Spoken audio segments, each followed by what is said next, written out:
학교 1학년 친구들 안녕하세요. 한국사 선생님입니다. 이번 영상에서는 1960년대 그리고 70년대 경제 성장과 사회 문화의 변화에 대해서 살펴볼 건데요. 우리가 이제 앞에서 광복 이후의 정치적인 흐름에 대해서 살펴봤다면 이번에는 이제 경제 그리고 사회 문화적인 변화에 대해 살펴보도록 하겠습니다. 먼저 박정희 정권에 들어서면서 가장 먼저 제일 강조했던 게 바로 한국 경제 성장입니다. 6.25 전쟁을 겪고 난 이후에 사실상 한국 경제는 조선시대와 다를 바가 없었어요. 전쟁의 피해가 굉장히 크게 남아 있었죠. 자, 이것을 이제 끌어올리고 우리도 이제 선진국으로 산업화를 하는 것이 박정희 정부의 최대 목표였습니다. 그래서 이를 위해서 경제개발 5개년 계획을 추진하는데요. 총 4차례의 경제개발 5개년 계획을 시행하게 됩니다.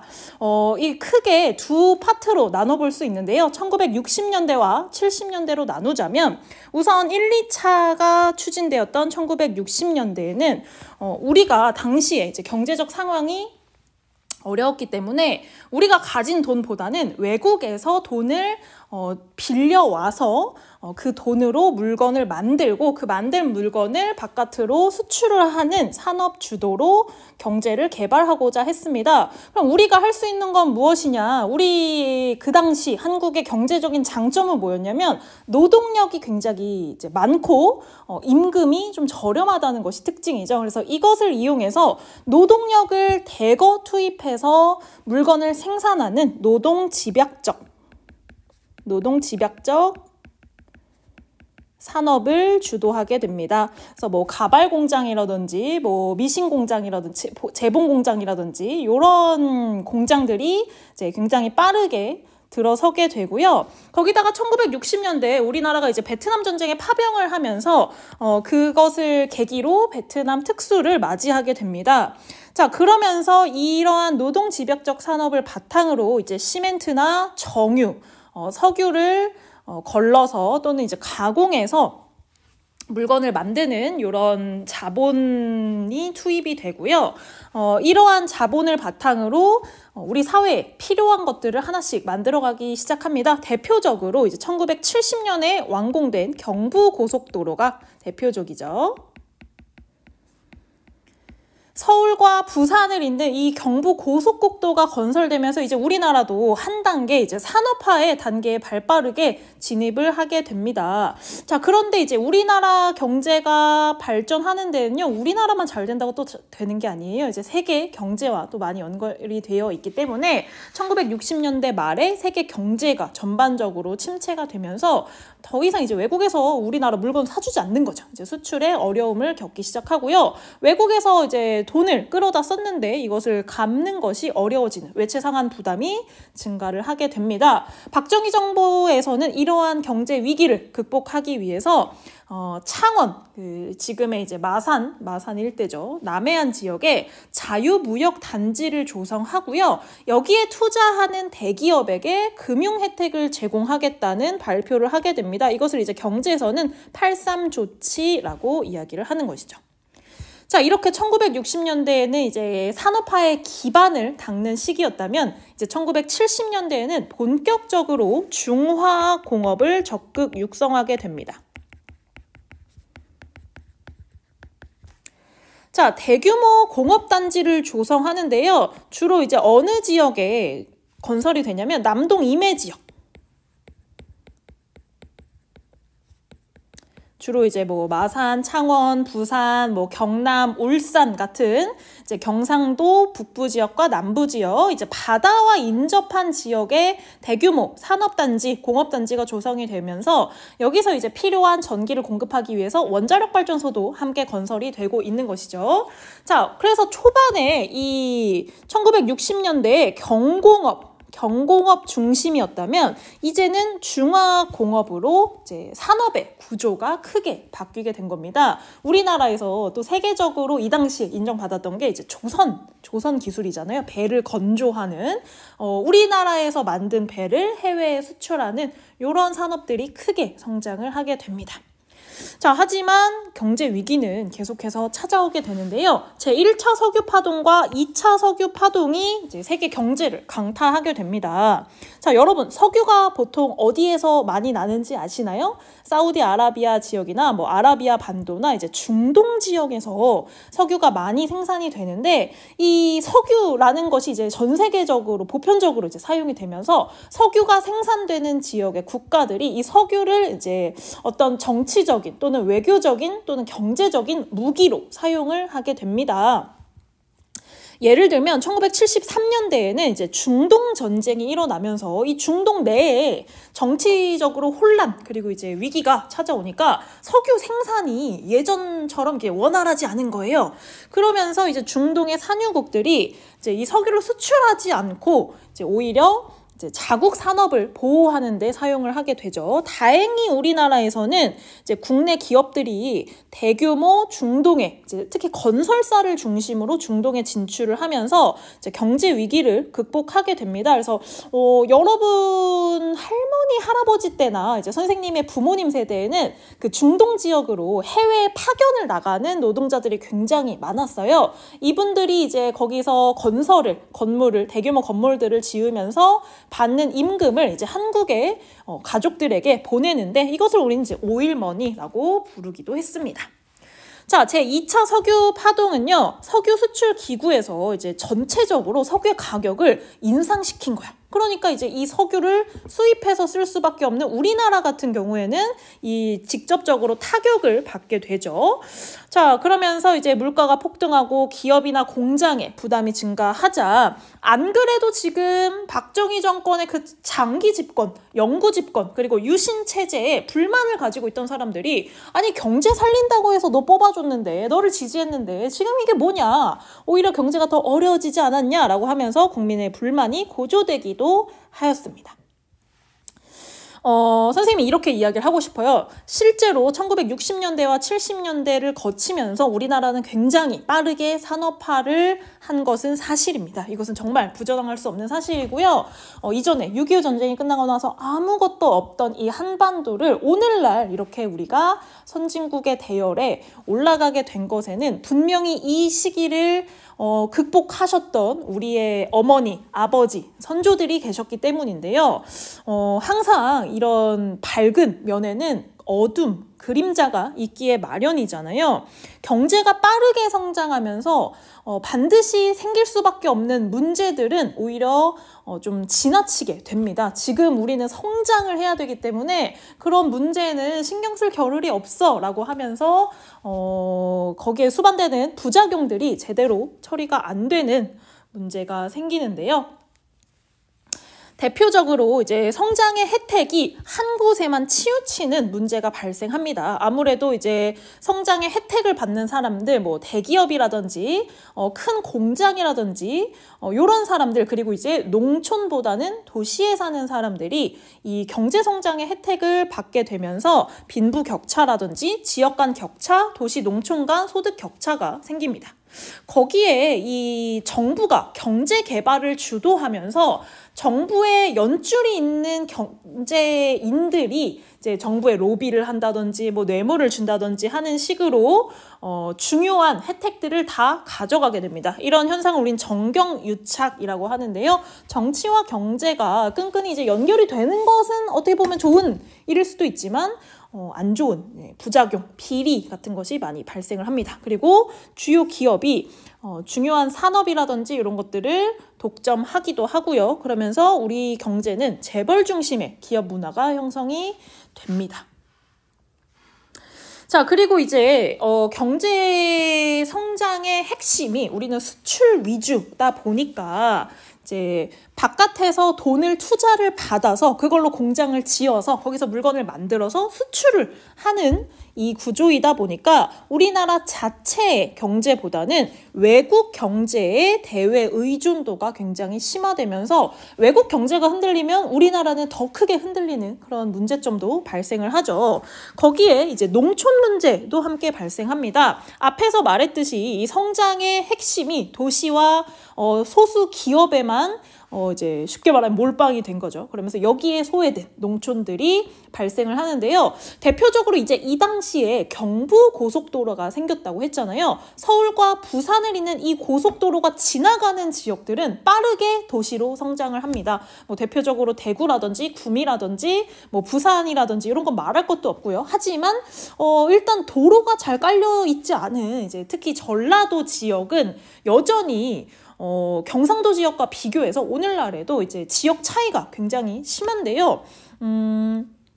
이것이 이제 지역 갈등으로까지 오늘날에도 이어지고 있는 것이죠. 특히 이제 농촌 문제 같은 경우에는 당시에 박정희 정부의 핵심이 뭐였냐면 노동자의 임금을 저렴하게 해서 노동을 많이 투입해서 물건을 많이 생산하고 그걸 수출하는 것이 목표였기 때문에 노동자들에게 월급을 적게 줘도 이 노동자들이 생활을 할 수 있으려면 그들이 먹고 사는 문제를 최소한은 해결을 해줘야 됩니다. 그래서 저고가 정책을 유지하는데요.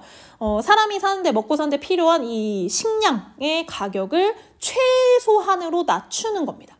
자, 그러면 이 식량을 파는, 곡식을 팔아야 되는 농부 입장에서는 아무리 뼈 빠지게 땀 흘리면서 한 해 농사를 지어도 그만큼의 대가를 받지 못하게 되는 것이죠. 농촌의 경제적 어려움이 지속이 됩니다.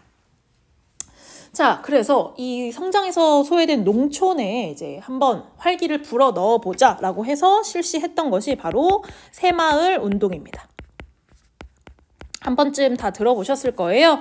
근면, 자조, 협동을 강조하면서 농촌에서 부지런히 일하고 스스로 일어나고 이제 농촌에 사는 사람들끼리 힘을 합쳐서 농촌의 환경을 개선하고 도시를 좀 따라잡아 보자라는 것이 바로 새마을 운동이었습니다. 그래서 뭐 농촌의 낡은 집들을 수리한다던가 이제 흙길이었던 비포장도로를 신장로라고 하는 포장도로로 바꾼다던가 하는 사업들이 이 시기에 굉장히 많이 이제 추진이 되죠. 자, 그럼 겉으로 보기에는 굉장히 좋아진 것 같아요. 그런데 그 안에서 일하는 농민들 그리고 노동자의 사정은 여전히 나아지지 않았습니다.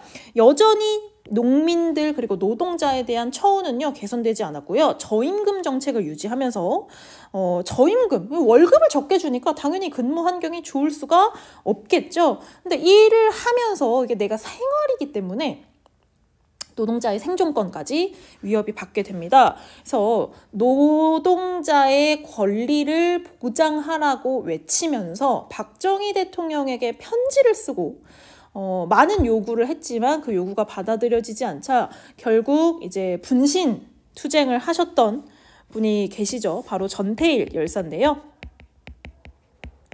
전태일 열사는 이제 동대문의 평화시장이라고 하는 그 옷감으로 이제 옷을 만드는 재봉틀 미싱을 돌리는 회사 공장에서 일을 하는데 전태일이 일하던 그 공장에는 전태일보다 훨씬 더 어린, 여러분보다 더 어린 뭐 12살부터 뭐 13살, 뭐 17살의 어린 소녀들이 이제 시골에 집을 떠나서 가정에 조금이라도 보탬이 되기 위해서 그 조그만 공장에 다닥다닥 붙어 살면서 하루 종일 미싱을 돌리게 됩니다. 근데 이제 천을 자르고 천을 뭐 박음질하고 이제 재봉틀을 돌리고 이러다 보면 자연스럽게 뭐가 나오냐면 먼지가 나와요. 옷감에서 우리 옷 털면 먼지 나오잖아요.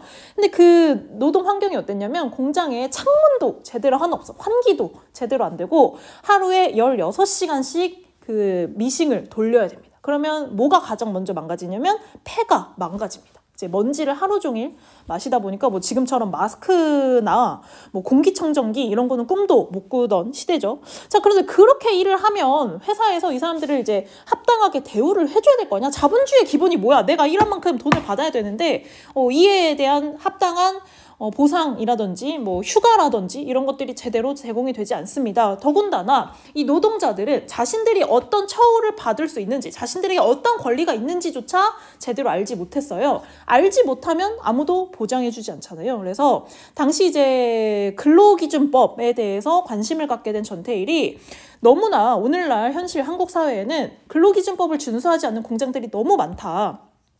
이것만 지켜줘도 법이 있는데 왜 지키지 않지? 법만 지켜줘도 노동자들이 저렇게 이렇게 이런 대우를 받진 않을 텐데 라고 하면서 근로기준법을 준수하라 라고 외치면서 분신을 하게 되는 것이죠. 이 전태일 열사의 이러한 분신이 이제 우리 사회에 굉장히 큰 영향을 미치게 됩니다.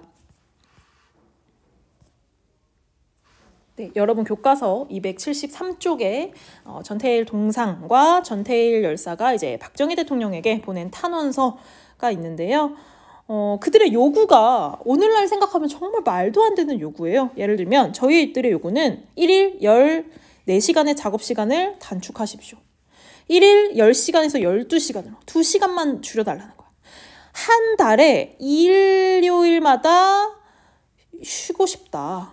이러한 아주 기본적인 휴식권조차 보장되지 못했던 그런 상황이 다행인지 불행인지 모르겠지만 전태일 열사의 어떤 희생과 용기로 인해서 사람들이 이후에 노동운동에 굉장히 많은 관심을 갖게 되었고요. 여기 오타가 있습니다. 노동운동.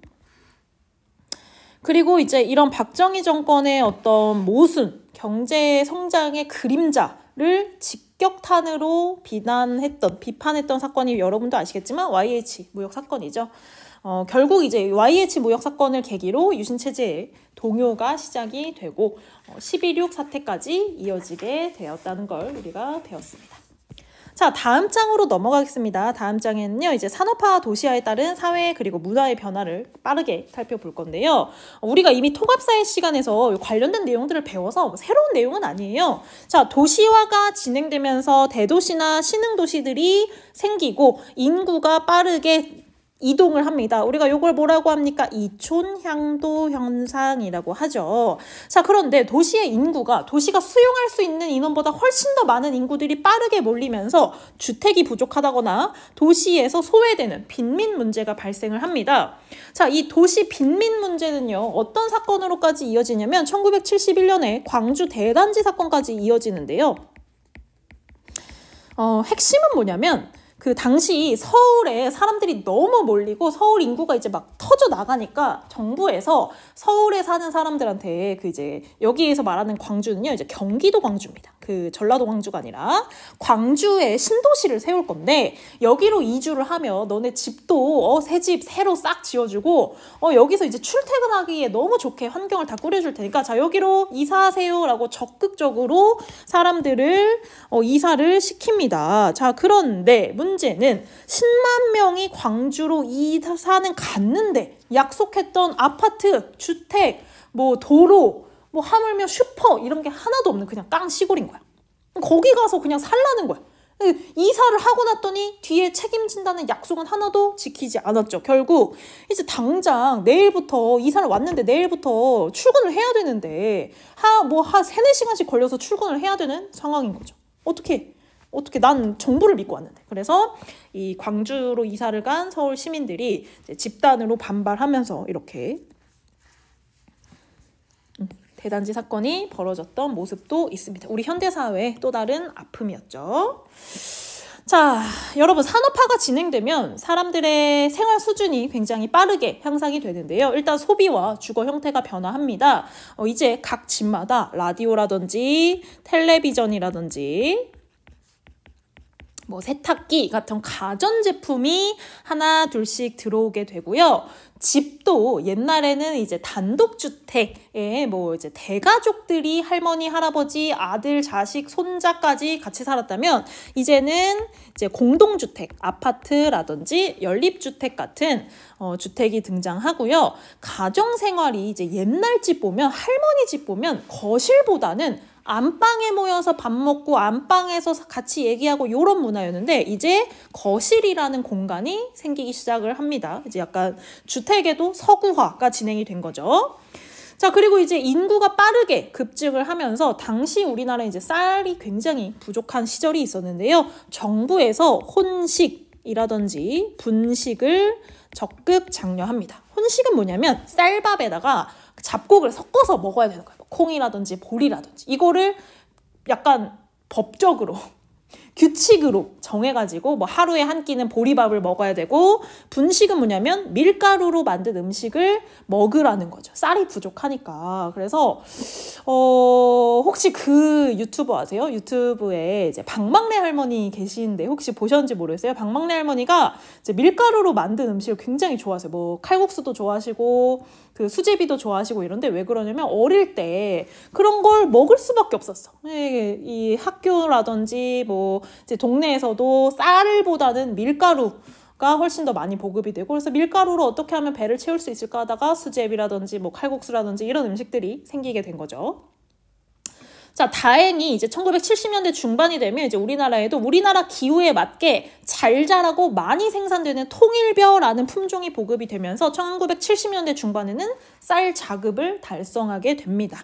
그러면서 이제 식량난이 조금 해결이 되고, 이제는 쌀밥 좀 그래도 하루에 한 끼 정도는 쌀밥 먹을 수 있는 시기가 찾아오게 된 거죠. 자, 이렇게 빠르게 성장하는 이 사회에서 우리 부모 세대들은 어떤 생각을 했냐면, 정말 부모님들은 하루에 12시간씩 14시간씩 일을 하시던 노동자셨잖아요. 그분들은 이제 내 자식만큼은 나보다는 더 나은 삶을 살게 해줘야겠다. 그러려면 내 자식만큼은 더 배워야 돼. 나는 학교에 못 갔지만 우리 애는 학교에 가서 똑똑하게 공부 열심히 해서 판사, 검사, 변호사, 의사, 선생님 돼야 돼 라고 하면서 교육열이 굉장히 높아집니다.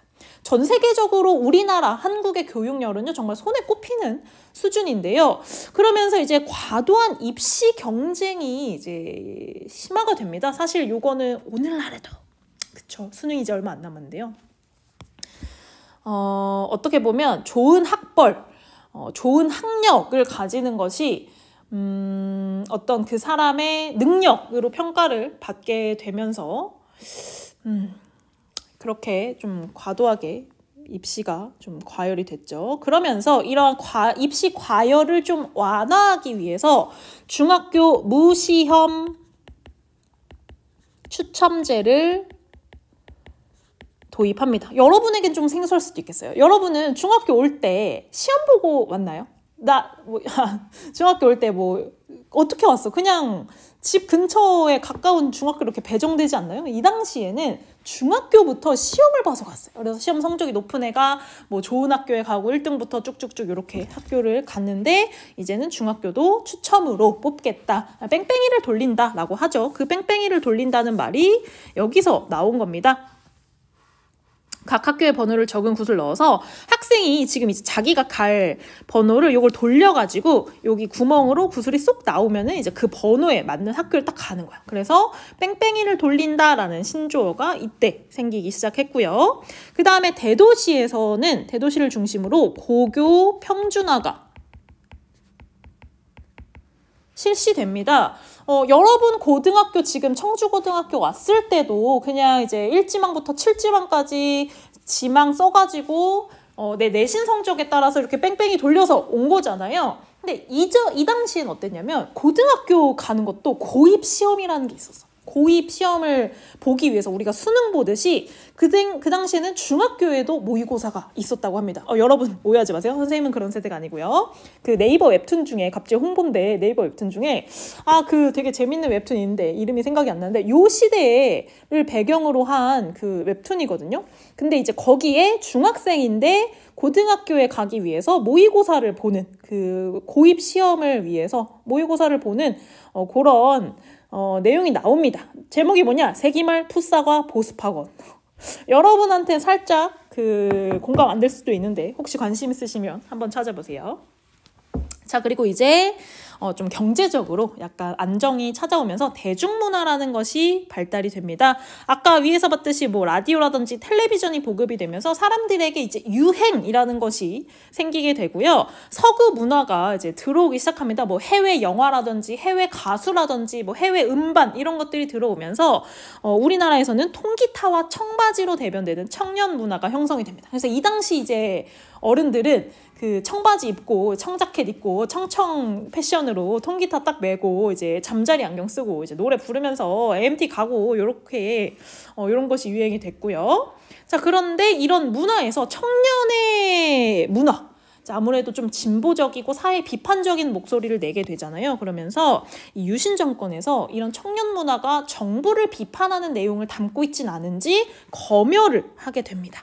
영화를 수입하고 영화를 제작할 때도 혹시 정부 비판적인 내용이 들어가 있지는 않는지 미리 검사를 해서 그런 내용은 다 삭제하게 했고요. 노래에서도 뭔가 이거 내용이 좀 이상해, 불순해 라고 하면은 그 노래는 만들어줘도 부를 수가 없습니다. 그래서 창작의 자유를 억압하는 시대가 동시에 왔다라고 보시면 됩니다. 자, 오늘 학습지 11쪽과 12쪽 굉장히 빠르게 정리해봤는데요. 이제 이전이랑 비교했을 때 이 1960년대, 70년대를 거치면서 어떻게 문화가, 사회가, 경제가 변화했는지 핵심을 잘 정리하시기 바랍니다. 자, 그러면 선생님은 다음 영상에서 만날게요.